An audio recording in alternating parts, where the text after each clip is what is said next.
के माध्यम से भारत के विकास का एक मंत्र बनाकर पूरा जीवन आसाम की जनता की सेवा करनी है मित्रों।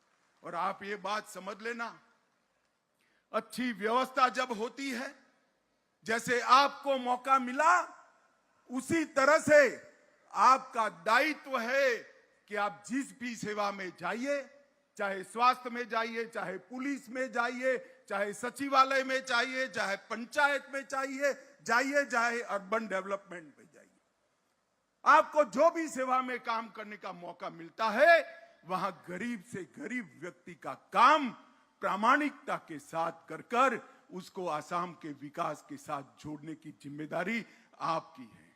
और युवा मित्रों, मैं आज आपको कहने आया हूं, यहां एक जमाना में कांग्रेस की सरकार थी, हिंसा, उग्रवाद। आज मोदी जी की सरकार बनने के बाद 9 साल में विद्रोह की घटना में 67% की कमी आई, बलों के मृत्यु की घटना में 60% की कमी आई और नागरिकों के मृत्यु में 83% की कमी नरेंद्र मोदी सरकार बनने के बाद आई है। आज आसाम शांति के रास्ते पर, विकास के रास्ते पर आगे बढ़ा है। और पहले यहां अव्यवस्थाएं थी, वो अव्यवस्थाओं को व्यवस्था में परिवर्तित करने का काम पहले सर्बानंद सोनोवाल और अब हेमंत बिस्वा शर्मा कर रहे हैं। भारतीय जनता पार्टी की केंद्र सरकार ने नॉर्थ ईस्ट के अंदर ब्रू समझौता किया, बोडो समझौता किया, कार्बी समझौता किया, असम, मेघालय, असम, अरुणाचल प्रदेश की सीमाओं का समझौता किया। अब सपा में 70% की कमी की और विकास के बजट के अंदर 300 गुना 300% बढ़ोतरी करने का काम ये नरेंद्र मोदी की भारतीय जनता पार्टी की सरकार ने किया है। और उसी नक्शे कदम पर हेमंत बिस्वा शर्मा जी असम को आगे बढ़ा रहे हैं, चाहे हेल्थ हो, चाहे सेवा का क्षेत्र हो, चाहे इंफ्रास्ट्रक्चर का हो, चाहे ट्राइबल कल्याण का क्षेत्र हो, चाहे कानून और व्यवस्था। आज ही नेशनल फॉरेंसिक साइंस यूनिवर्सिटी का भूमि पूजन गुवाहाटी के अंदर किया गया है, जो आसाम के युवाओं को और नौकरियां प्रदान करने का काम करने वाला है। माताओं, भाइयों, बहनों और मेरे युवा साथियों, कांग्रेस सरकार पहले जब यहां थी तब एक कुछ नहीं था, क्योंकि कांग्रेस पार्टी का रवैया ही, उनका दृष्टिकोण ही नकारात्मक है। अभी मोदी जी आजादी के अमृत महोत्सव के वर्ष में देश की संसद का नया भवन 28 तारीख को लोकार्पण करने वाले हैं, देश को समर्पित करने वाले हैं। एक कांग्रेस दल, कांग्रेस पार्टी और उनके साथी राजनीति कर ओछी राजनीति का एक उदाहरण पेश कर उसका बहिष्कार करें और बहाना बना रहे हैं कि महामहिम राष्ट्रपति इसका उद्घाटन करें। मैं आज आसाम के हजारों युवाओं के सामने, लाखों लोगों के सामने इनको पूछना चाहता हूं। मेरे पास सार्वजनिक सूचनाओं से एकत्रित कुछ इंफॉर्मेशन है। मैं कांग्रेस पार्टी को पूछना चाहता हूं, छत्तीसगढ़ में विधानसभा का भूमि पूजन श्रीमती सोनिया गांधी, श्री राहुल गांधी और वहां के मुख्यमंत्री ने किया। उस वक्त राज्यपाल महोदया कहां थी? वो ट्राइबल थी, आपने नहीं बुलाया। झारखंड विधानसभा का भूमि पूजन श्री हेमंत सोरेन जी ने किया, उन्होंने भी राज्यपाल महोदय को नहीं बुलाया। असम में श्री तरुण गोगोई ने किया, उस वक्त भी राज्यपाल को नहीं बुलाया। मणिपुर विधानसभा का लोकार्पण श्रीमती सोनिया गांधी और डॉक्टर मनमोहन सिंह ने किया, राज्यपाल नहीं थे। आंध्र प्रदेश में चंद्रबाबू नायडू जी ने किया और तमिलनाडु में श्रीमती सोनिया गांधी और मनमोहन सिंह और मुख्यमंत्री ने किया।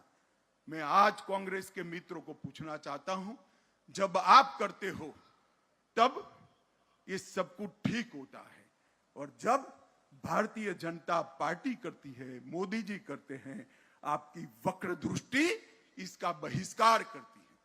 मैं आज आसाम की ये विराट जनसभा के माध्यम से समग्र देश को कहना चाहता हूं, आपके देश की जनता ने दो बार 2/3 बहुमत से नरेंद्र मोदी जी को चुनकर प्रधानमंत्री बनाया।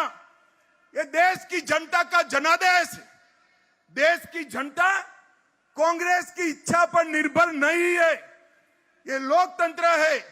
लोगों ने मोदी जी को चुनकर प्रधानमंत्री बनाया है, मगर एक कांग्रेस पार्टी और उनका राज परिवार प्रधानमंत्री जी को स्वीकारने के लिए 9 साल तक तैयार नहीं है।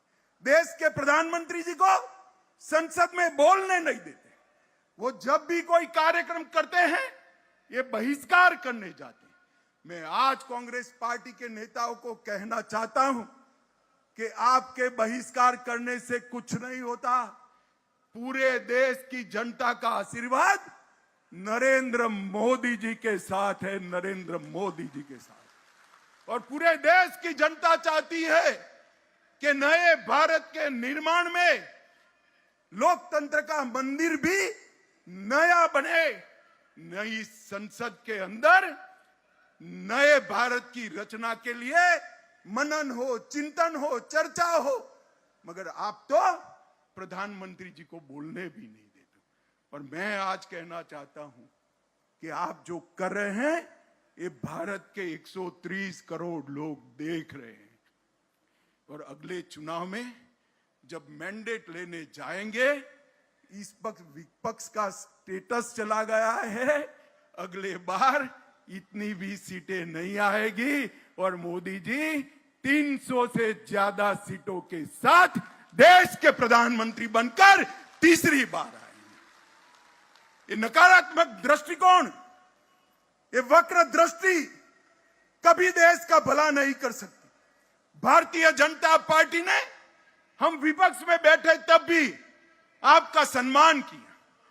कई सालों तक रचनात्मक विपक्ष की भूमिका निभाई और 2 बार पूर्ण बहुमत से चुनने के बाद भी आप देश के प्रधानमंत्री जी का सहयोग नहीं कर रहे हो। ये भारत की जनता के जनादेश का अपमान है। और जो दल कांग्रेस के साथ जुड़ गए हैं, मैं उनको भी कहना चाहता हूं कि कांग्रेस वालों के रास्ते पर चलोगे तो कांग्रेस जैसी ही स्थिति होगी, इससे अच्छी स्थिति नहीं। माताओं, भाइयों, बहनों, भारतीय जनता पार्टी ने अनेक प्रकार के काम आसाम के अंदर किए हैं। अभी सरकार जब बनी तब हमने वादा किया था आसाम की भाषा, आसाम की संस्कृति, उसका संरक्षण और संवर्धन करेंगे। लचित बरफुकन के जन्म की 400वीं वर्षगांठ में प्रधानमंत्री ने खुद शिरकत कर लचित बरफुकन को बहुत बड़ी श्रद्धांजलि देने का काम नरेंद्र मोदी जी ने किया है। यूनेस्को की विश्व धरोहर का नामांकन भी असम के अहोम राज्य के शाही परिवार के जहां पर अंतिम संस्कार हुए, वो जगह को करने का काम भारतीय जनता पार्टी की सरकार ने किया है। और अभी हमारा विश्व प्रसिद्ध बिहू जब शुरू हुआ तब प्रधानमंत्री